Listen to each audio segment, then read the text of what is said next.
আপনারা যারা আমার এই ভিডিওটা শেষ পর্যন্ত দেখেছেন, আমার তাদের কাছে দুইটা অনুরোধ। এক নম্বর অনুরোধ, আপনারা স্ক্রিন রেকর্ড করে আমি যেভাবে ডকুমেন্টগুলি গুগল থেকে ডাউনলোড করে রেখেছি, আপনারা ঠিক একইভাবে ডকুমেন্টগুলি ডাউনলোড করেন স্ক্রিন রেকর্ড করে এভিডেন্স হিসাবে। আমরা জানি যে আমরা যখনই এরকম কিছু করি তখনই ডকুমেন্টগুলি গায়েব হয়ে যায়। হ্যাঁ, এটা এক নম্বর রিকোয়েস্ট। দুই নম্বর রিকোয়েস্ট হচ্ছে, আমি চাই আপনারা আমার ভিডিওটাও ডাউনলোড করে রাখেন জাস্ট ইন কেস আমার এই ভিডিওটাও নিখোঁজ হয়ে যায়। আসসালামু আলাইকুম। রিসেন্টলি আমাকে একটা পুলিশের গাড়ি থামিয়ে একটা জুনিয়র অফিসার আমাকে ডাকলেন এবং আমাকে সম্মান দেখালেন, কিন্তু ওখানে একজন সিনিয়র অফিসার ছিল, উনি আমার সাথে দ্বিমত পোষণ করেছেন এবং আমাকে বললেন যে আপনি তো বইটা ছিঁড়ে ওনার হিজড়াদেরকে ছিঁড়ে ফেলেছেন। তো তারপর ওনার সাথে কিছুক্ষণ কথা বলার পরে বুঝলাম যে ওনার সাথে আমার কোনো বিষয়ে দ্বিমত নাই আসলে, কিন্তু শেষমেশ কিন্তু উনি একটা কথা বললো যে উনি বইটা পড়ে দেখেছেন এবং ওনার কাছে মনে আছে এই বইটা আসলে হিজড়াদের পক্ষেই লেখা। তো উনি আমাকে জানালেন যে পুলিশের ভিতরে দুইটা ভাগ হচ্ছে, এক ভাগ আমাকে সমর্থন করে এবং এক ভাগ আমাকে সমর্থন করে না। আর না করার কারণ হচ্ছে ওনারা মনে করে আমি হিজড়াদের বিপক্ষে কাজটা করেছি। এত কথা বলার পর, এত কিছু বোঝানোর পরে এখনও যদি মানুষ এটা নিয়ে কনফিউজ থাকে তাহলে আর কিছু করার নাই। কাজে আমি এই ভিডিওতে এই বিষয়গুলি আবারও শেষবারের মতো ইনশাল্লাহ পরিষ্কার করে দেব যে আসলে হিজড়াদের পক্ষে নাকি আমরা হিজড়াদের বিপক্ষে। 26শে জানুয়ারি 2014 সালে সরকার আনুষ্ঠানিকভাবে হিজড়াদেরকে স্বীকৃতি দেয়। এই স্বীকৃতিতে আমরা সবাই, বাংলাদেশের সকল ধর্ম, সকল গোত্র, সকল রাজনৈতিক দলের মানুষ সাধুবাদ জানাই। কিন্তু এই সময়ে হিজড়া কি, এটার সংজ্ঞা দাঁড় করানোর প্রয়োজন আমরা কেউ মনে করি নাই, কারণ এটা নিয়ে যে কনফিউশন সৃষ্টি হতে পারে এটা আমাদের সবারই কল্পনার বাইরে ছিল। কিন্তু যদিও সরকার এটাকে আনুষ্ঠানিকভাবে কোনো ডিফিনিশন দেয় নাই, বিভিন্ন সরকারি ওয়েবসাইটে আপনারা দেখতে পাবেন যে সরকার তারা হিজড়াকে ডিফাইন করছে ক্রোমোজোমিয়াল ডিফেক্ট, মানে শারীরিক সমস্যা হিসাবে, ডিসেবিলিটি হিসাবে ডিফাইন করছে, যারা ছেলেও না মেয়েও না, যাদের ক্রোমোজোমাল ডিফেক্টের কারণে তারা হিজড়া হয়ে জন্ম হয়েছে। তো তাদেরকেই বেসিক্যালি সরকার এবং রাষ্ট্র এবং আমরা সবাই হিজড়া হিসাবে মনে করি। এইবার আসেন আমরা দেখি আন্তর্জাতিক মহল এবং এনজিওরা হিজড়া কীভাবে ডিফাইন করে। আপনি হার্ভার্ড ডিভিনিটি স্কুলের রিলিজন অ্যান্ড পাবলিক লাইফের আর্টিকেল বা কেস স্টাডিটা দেখেন, ওইখানে তারা হিজড়ার ডেফিনেশন কী দিছে। While the third gender includes a few different groups in South Asia, the most common are the hijras. Hijras are often born male but look and dress in traditional feminine ways. মানে তারা ছেলে যারা মেয়েদের মতো dress up করে আর মেয়েদের মতো behave করে, সেটাকে তারা হিজড়া বলে ডিফাইন করতেছে। কারা করতেছে? ফরেনাররা, যারা এই সাউথ এশিয়ার কিছু জানে না। কারা করতেছে? এনজিওরা। তো এরা ইনফরমেশন বিদেশে পাঠাচ্ছে যে হিজড়ারা হচ্ছে বেসিক্যালি ট্রান্সজেন্ডার। তো এইখানে ডেফিনিশনে তারা একটা খেলা করছে। Jagannath university journal of arts এখানে একটা পেপার পাবলিশ হচ্ছে, exploring the socio economic and cultural status of third gender community in Bangladesh. Ayesha Siddiqa Daisy আর ইসাবা মাসনুন ওনারা এটা লিখেছেন। তো এখানে ওনারা একটা রেফারেন্স দিয়েছেন, সেটা হচ্ছে এই যে এখানে একটা রেফারেন্স দিয়েছেন, হিজড়ার টার্মটা ডিফাইন করেছেন একটা রেফারেন্স থ্রুতে।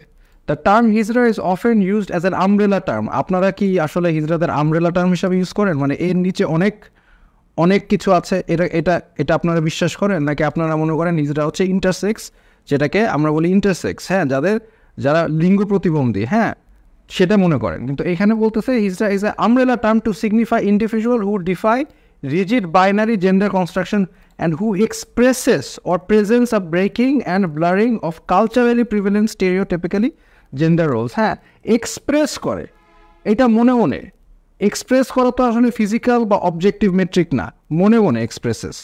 আচ্ছা, সেটাও যদি বিশ্বাস নয় পরের লাইনটা পড়েন। It includes pre-operative, post-operative and non-operative transsexual people who strongly identifies with the opposite gender to their biological sex.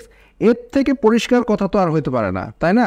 আচ্ছা, অপারেশনের আগে, অপারেশনের পরে, অথবা যারা অপারেশন করে নাই, ট্রান্সসেক্সুয়াল পিপল। ট্রান্সসেক্সুয়াল মানে কি আমরা দেখি এখন, someone whose gender identity differs from the typically associated with sex they were assigned at birth.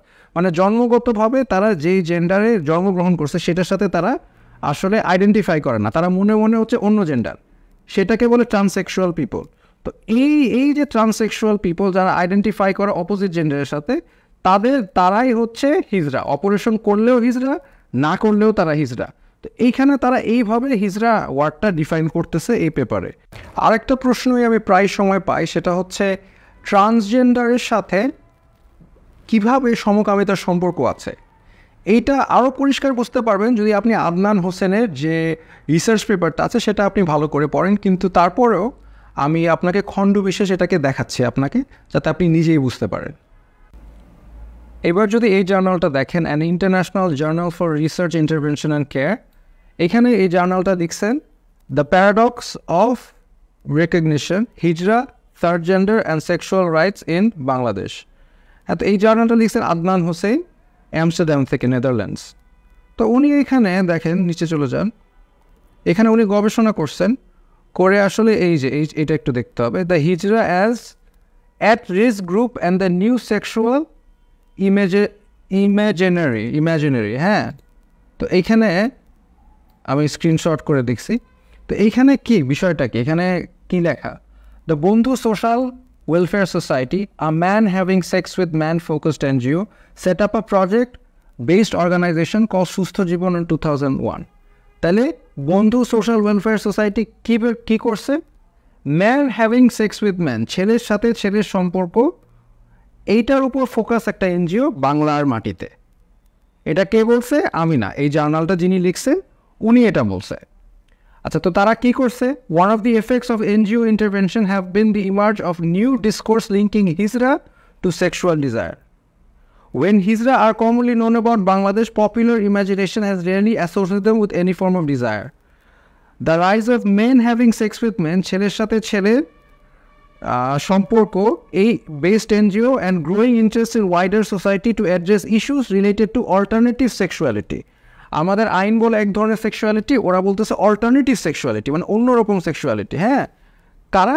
Main having sex with men based NGO, যার নাম দিছে উনি Bandhu social welfare society, alternative sexuality and gender. হ্যাঁ, তো এখন আমাদের নায়কের খোঁজ পাইলাম আমরা গল্পের মধ্যে, আমাদের নায়ককে এই বন্ধু সোশ্যাল ওয়েলফেয়ার সোসাইটি। আমরা এখন একটা মজার কাজ করি, হ্যাঁ, আমরা CSC national curriculum and text book বন্ধু সোশ্যাল সোসাইটি দিয়ে আমরা সার্চ দিই। তারপর প্রথমেই আমরা দেখতে পাবো একটা রিপোর্ট। এই রিপোর্টটা আমি ক্লিক করে যে রিপোর্টটা আছে সেটা ডাউনলোড করি। এখন এই রিপোর্টের মধ্যে আমরা কি আছে সেটা দেখা আমাদের প্রয়োজন। ওকে, রেকর্ডিং ডাউনলোড শেষ হয়েছে, আমি ওপেন করছি। ওপেন করলে দেখেন সুন্দর বন্ধু সোশ্যাল, হ্যাঁ, ওদের নিজস্ব রিপোর্ট। এই যে দেখেন, বন্ধু সোশ্যাল ওয়েলফেয়ার সোসাইটি, বন্ধু শর্টকাটে বন্ধু, কোথায়? 99 Kakrail, Dhaka 1000, Bangladesh. Phone number, email সব দিয়ে আছে, edited by, produce by, publish, সব ডকুমেন্ট সুন্দর করে দেওয়া আছে। এখন আমরা পেজ নাম্বার 28-এ চলে যাব। হ্যাঁ, পেজ নাম্বার 28, 22, এই পুরো ডকুমেন্টটাই হচ্ছে মনে করেন কি সেটা আপনারা নিজেরাই পড়ে নেবেন, আমি আসলে ফোকাস করতে চাচ্ছি। That's how comprehensive sexual education have been finally incorporated in the national curriculum.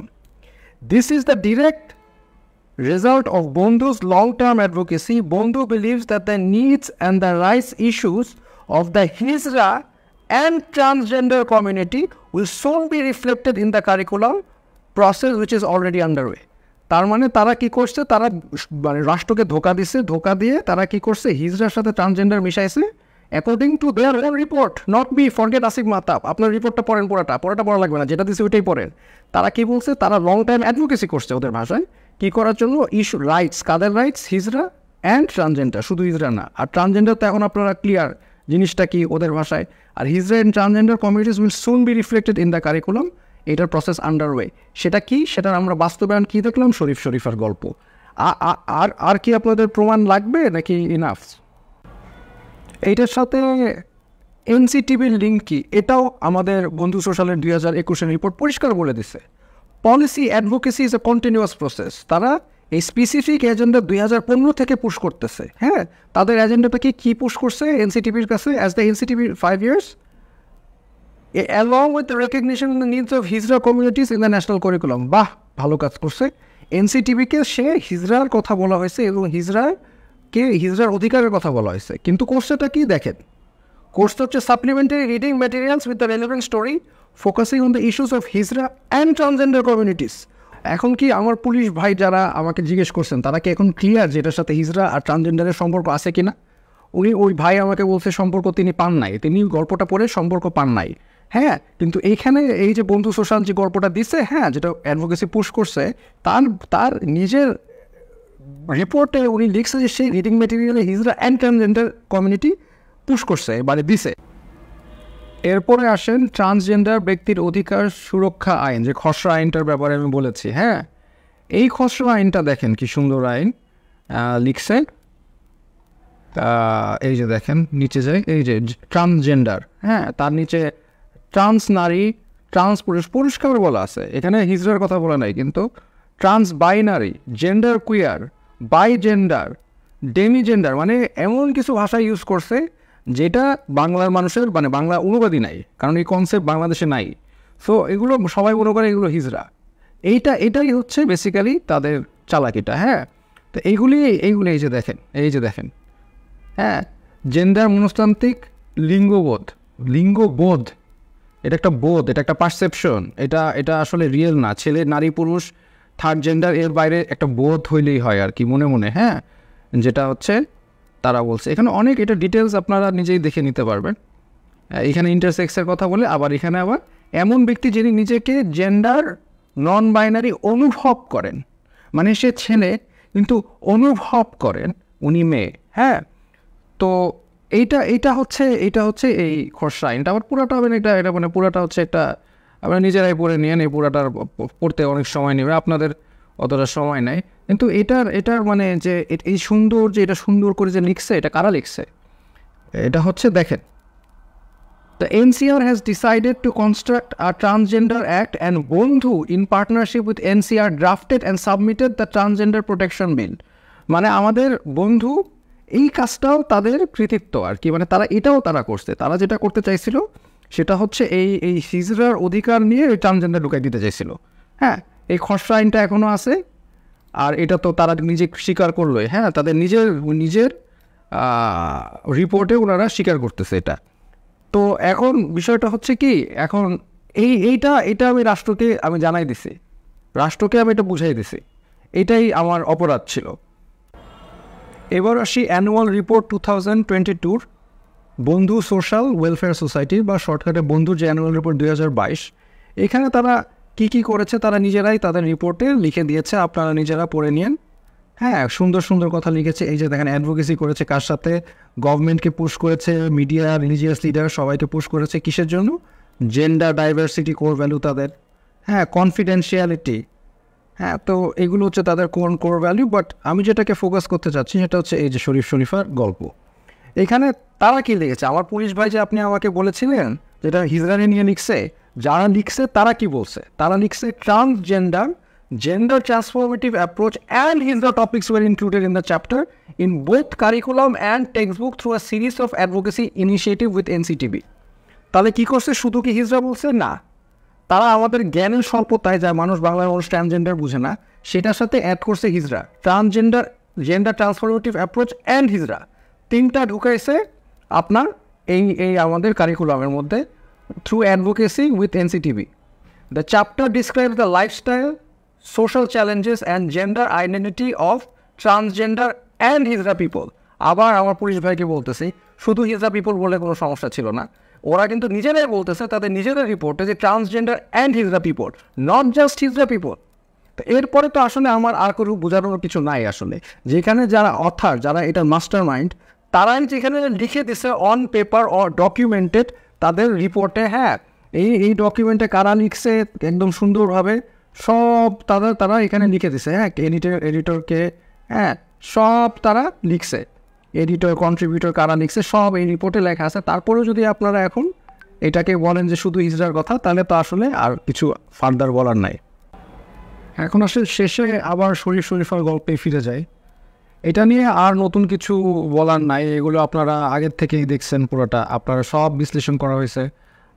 আমি আরও অবজেকশনমূলক জিনিস, এই যে গুরুমার কাছে গেছে, একটা বাচ্চাকে গুরুমার কাছে যাওয়ার ইনকারেজ করাটা কতটা মানে ভয়ঙ্কর সেটা আপনারা চিন্তা করেন। একজন আসবে, এসে তাকে একটা কথা বলবে যে আমাদের কাছে চলে যাও, কোমলময়ী শিশুদেরকে বলবে গুরুমার কাছে যাও।